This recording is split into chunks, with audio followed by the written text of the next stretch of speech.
so much for the opportunity to speak tonight in support of the proposed resolution for the Second Amendment sanctuary here in Chesapeake. I attended one of the governor's gun violence town halls back in June, and I noticed a common theme among those who attended to support the governor's agenda.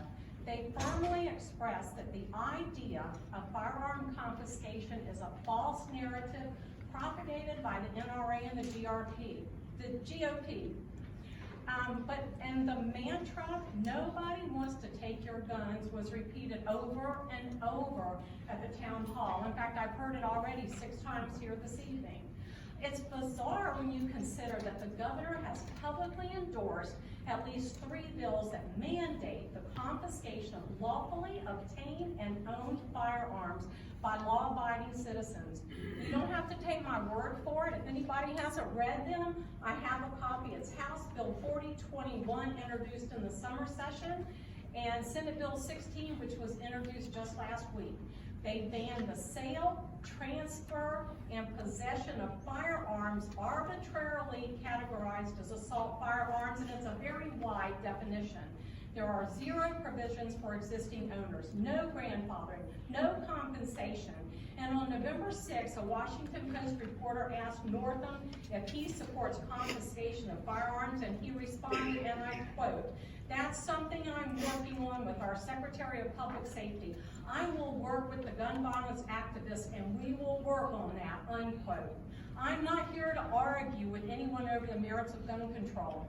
At the governor's town hall, the gun control activists from Moms Demand Action in every town, they clearly identified themselves as moderates, as reasonable people who don't wish to harm law-abiding citizens. If any member of the city council here shares that sentiment, I'm here to inform you that the governor and his allies in the General Assembly do not. I'm here because they are actively working towards mass confiscation of millions of dollars worth of personal property from law-abiding Virginians, and confiscation on this scale without compensation has never, it's unprecedented in the entire developed world.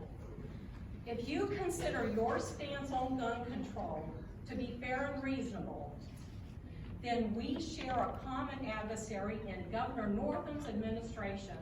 Their agenda is brazenly hostile, it's antagonistic and punitive, and it's especially crafted to be socially and financially harmful to law-abiding gun owners and enthusiasts. And I urge the council to join the many, many other constituencies in the state of Virginia and send a message to Richmond that this malicious legislation will not be enforced against the residents of Chesapeake. Thank you.